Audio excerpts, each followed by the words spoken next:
toi. Voilà en substance la réponse, tout en ironie de Vladimir Poutine à Joe Biden. Le président américain avait dans une interview qualifié son homologue russe de tueur. Quand j'étais petit, on avait l'habitude de dire, quand on se disputait pendant la récréation, c'est celui qui dit qu'il est. Ce n'est pas un hasard, ce n'est pas qu'un dicton enfantin, il y a un sens psychologique profond. Nous voyons toujours nos propres traits dans ceux des autres et nous pensons qu'ils sont comme nous sommes en réalité.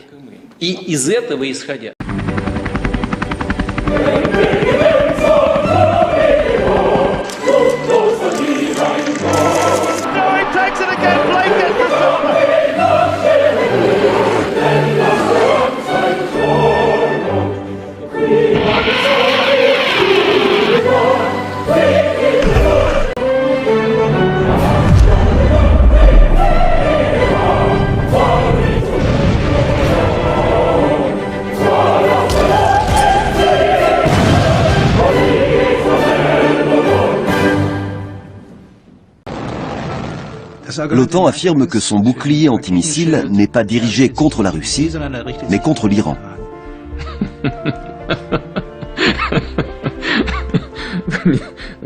Vous me faites rire. Merci. C'est bon de rire après une dure journée de travail. Je vais rentrer chez moi de bonne humeur. Il déploie maintenant des missiles en Roumanie, avec l'argument de se défendre contre la menace de l'Iran. Mais il n'y a pas de menace iranienne, ça n'existe pas. Ils continuent pourtant à développer leur système. Je ne sais pas où cela va finir.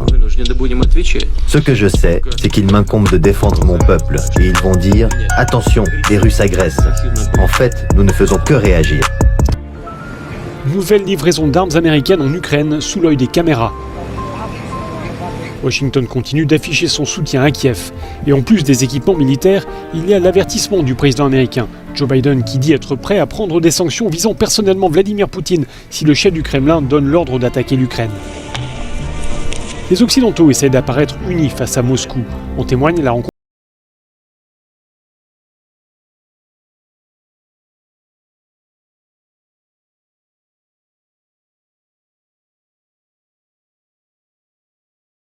Et le coût sera très élevé.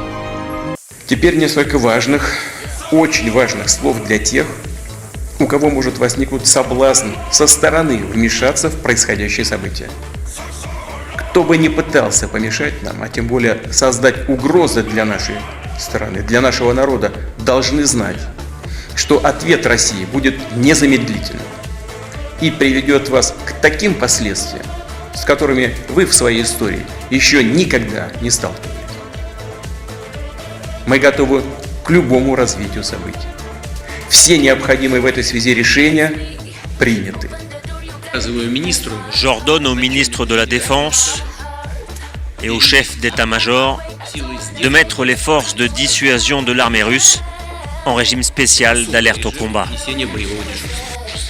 On parle maintenant de la possibilité de la mise en place des armes nucléaires dans l'espace.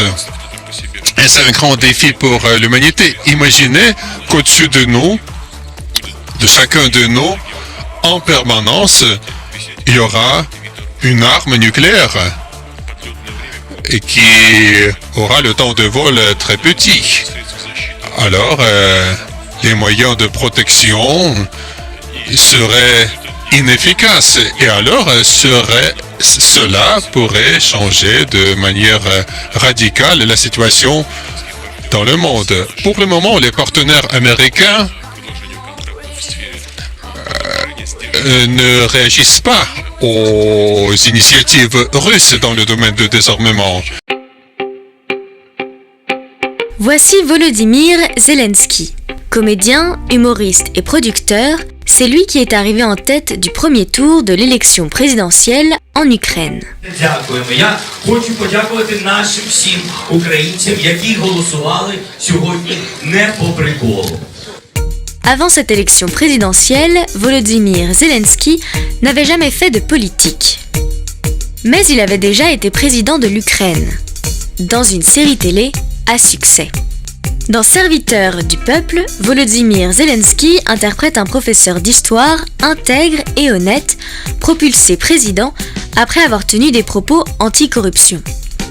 Василий Петрович Голобородько? Да. Доброе утро, господин президент.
Zelensky dit défendre une politique libérale modérée.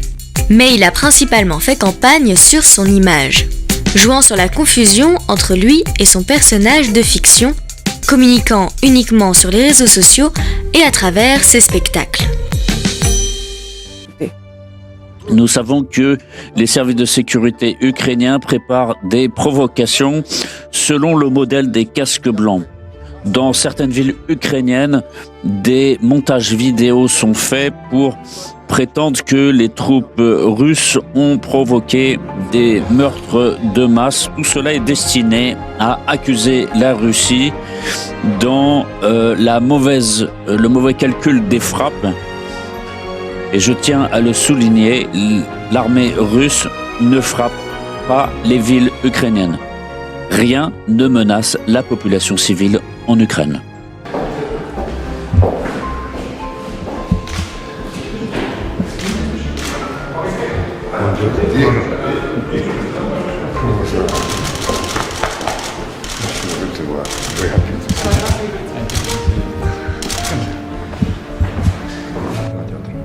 А когда появится на телевидении? Через 3 месяца после этого. Очень короткий шаг будет, то есть где-то в конце августа, в начале сентября. Я думаю, в начале сентября уже на телевизионных экранах. Одна серия? Одна серия, да, 1,5 часа. Pour ses détracteurs, Zelensky n'est que le pantin d'Igor Kolomoïski, un oligarque ukrainien possédant la chaîne de télévision qui diffuse la série et les spectacles de Zelensky. Я іду в президенти України. Давайте зробимо це разом. З Новим роком!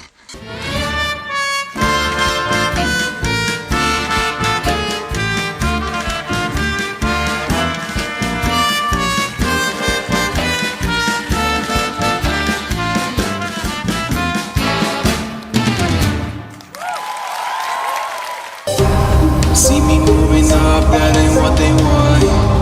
Only moving up, got them to the floor. We don't play no games, we be going home. Ain't no black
Et l'Ukraine est donc devenue une espèce d'enjeu à la fois géopolitique, géostratégique, mais aussi symbolique, de savoir celui qui possédera l'Ukraine, soit c'est la Russie et elle retrouvera sa grandeur passée, soit c'est le monde occidental et c'en sera fini de la Russie comme d'une grande puissance. Il est là l'enjeu fondamental à comprendre. De telle sorte que les États-Unis vont créer des problèmes à partir de 2004.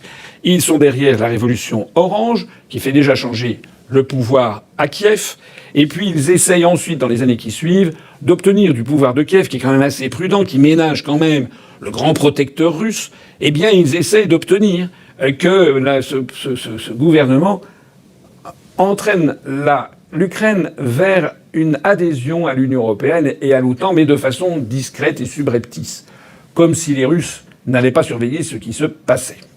Arrive le Maïdan, la révolution du Maïdan, en 2013-2014, où l'on a vu Madame Victoria Nuland, sous-secrétaire d'État américaine, intervenir par téléphone. Ça a été capté d'ailleurs par l'armée russe, qui l'a diffusé ensuite sur Internet à la grande confusion des Américains. On a vu Madame Victoria Nuland, sous-secrétaire d'État, dicter à son ambassadeur à Kiev, Geoffrey Payat, l'ambassadeur des États-Unis en Ukraine, comment devait être constitué le nouveau gouvernement ukrainien après la révolution du Maïdan. Avec notamment, à l'intérieur de ce gouvernement, il était question d'y mettre des boxeurs, des personnes proches de la mafia et également des forces néo-nazies comme le parti Svoboda, qui veut dire liberté, ou le mouvement Pravi Sector, qui veut dire secteur droit. C'est l'époque où l'ensemble de l'Occident intervient massivement, où l'on voit Laurent Fabius notamment, qui se rend à Kiev, qui rencontre des gens extraordinairement peu recommandables, et c'est le moment où on commence à voir un soutien des Américains, notamment de l'OTAN, de certaines armées, notamment l'armée canadienne, qui commence à faire un rôle de conseiller militaire à la garde nationale ukrainienne, à l'armée ukrainienne, et parmi la garde nationale ukrainienne, des entités totalement néo-nazis, parce qu'il faut le dire, je l'ai d'ailleurs dit tout à l'heure, il y a de réels mouvements importants néo-nazis. Quand on dit néo-nazis, c'est néo-nazis, qui valorisent notamment, le tel ou tel collaborateur des années 1940 avec les hitlériens, ces collaborateurs étant le représentant aux yeux de la population ukrainienne, ukrainophone, une partie d'entre elles en tout cas, des symboles du patriotisme contre la Russie conquérante. Voilà ce qui se passe.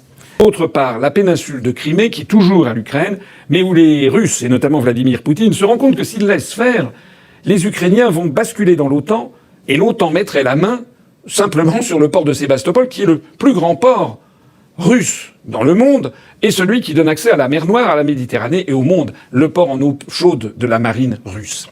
C'est la raison pour laquelle, en homme d'État, en homme pénétré de l'histoire russe, de la grandeur de la Russie, Vladimir Poutine réagit, ne peut pas tolérer que l'un élément absolument essentiel de sa défense, le port de Sébastopol, bascule dans l'OTAN. Un petit peu comme si l'on avait la Bretagne qui basculait dans le camp des États-Unis et que donc notre base de l'île Longue, où il y a les sous-marins nucléaires lanceurs d'engins, basculait à une force étrangère. D'où en 2014 l'intervention russe en Crimée, sachant que la Crimée est peuplée depuis la fin du XVIIIe siècle par des Russes, et russophones bien entendu, très russes. La méthode est un peu expéditive. En 2014, elle contrevient au droit international, mais il est un fait que la population en Crimée est à 95% russophone et russophile.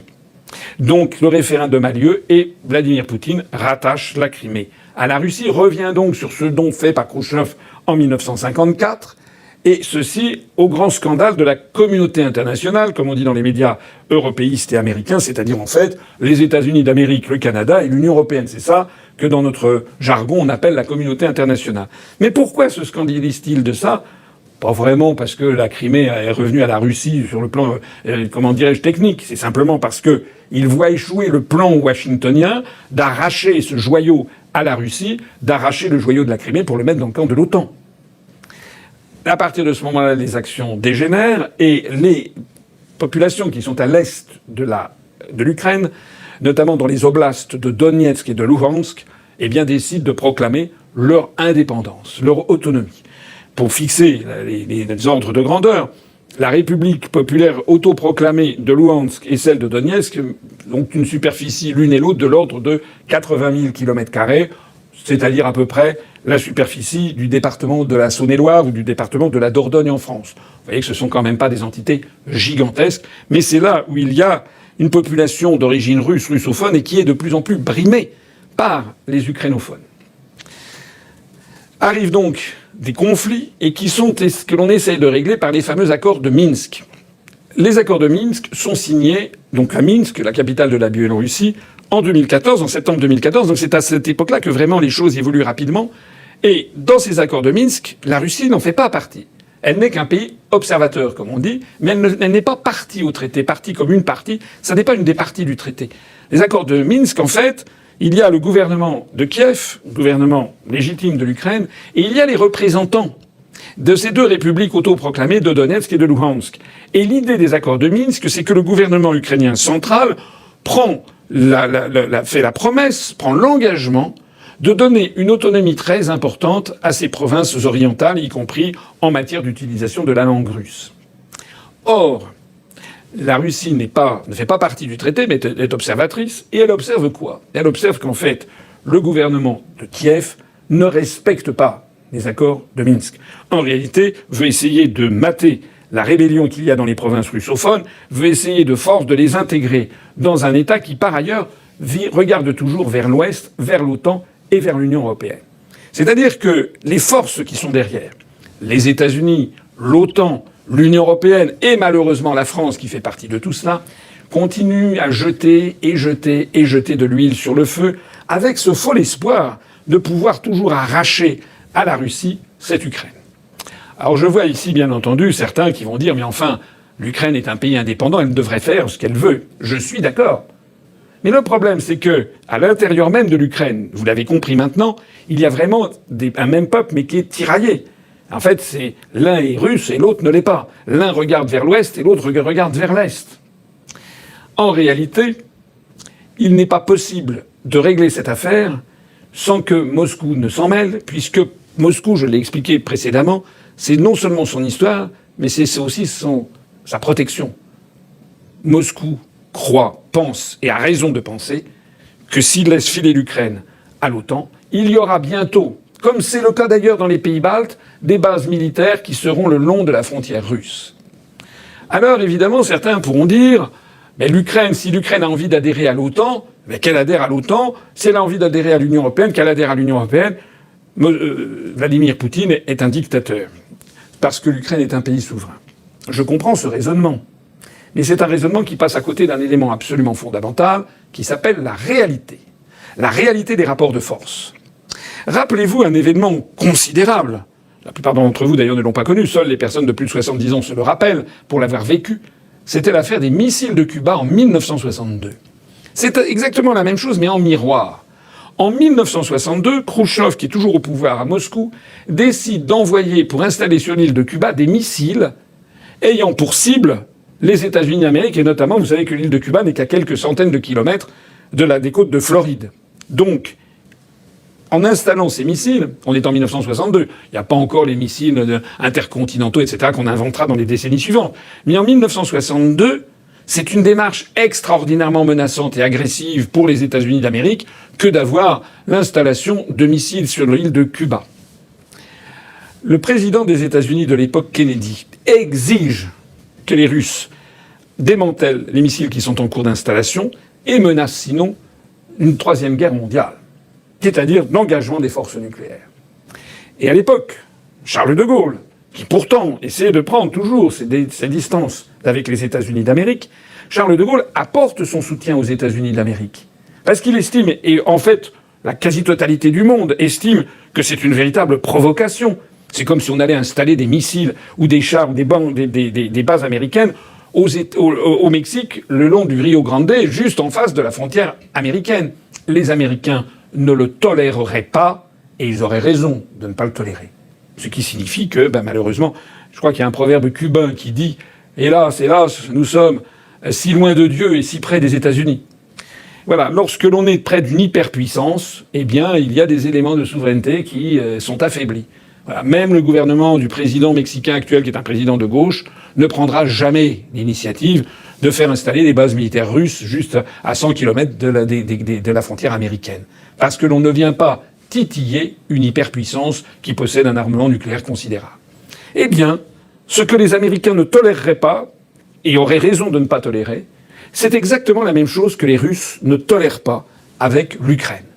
Vladimir Poutine, mais pas seulement lui, l'ensemble des dirigeants de la sphère dirigeante russe, ne tolérera jamais que les Américains viennent s'installer en Ukraine à quelques kilomètres de la frontière russe. Alors ça peut déplaire, mais c'est ainsi. Alors qu'est-ce qu'on fait face à une telle situation ? Eh bien, ce que devrait faire la France, en tout cas c'est ce que moi je dis d'ailleurs depuis 15 ans, j'ai déjà prévu que tout ceci allait nous mener à un risque de guerre avec la Russie. Il y a des quantités de vidéos qui circulent où je le prévois, je le prédis. C'est pas que je suis Madame Soleil, c'est simplement que c'est une analyse géopolitique. Il faut tout simplement que l'Occident arrête de narguer l'ours russe, arrête de penser qu'à force de l'agresser, il va finir par céder. Maintenant, c'est non. Maintenant, on est arrivé à un point de non-retour, et vous avez vu d'ailleurs que le président Poutine a même laissé planer la menace nucléaire. Je rappelle quand même que la Russie est quand même la première ou deuxième puissance militaire du monde, après les États-Unis d'Amérique sur un certain nombre de matériels, mais devant les États-Unis d'Amérique avec d'autres matériels. Je pense notamment aux missiles antimissiles, les SS-300, SS-400, etc., qui ont 10 ans, 15 ans d'avance, et sans parler même du missile hypersonique, sur les États-Unis d'Amérique. Quand on est face à une aussi grande puissance militaire que la Russie, et quoi que l'on en pense, il faut partir des réalités.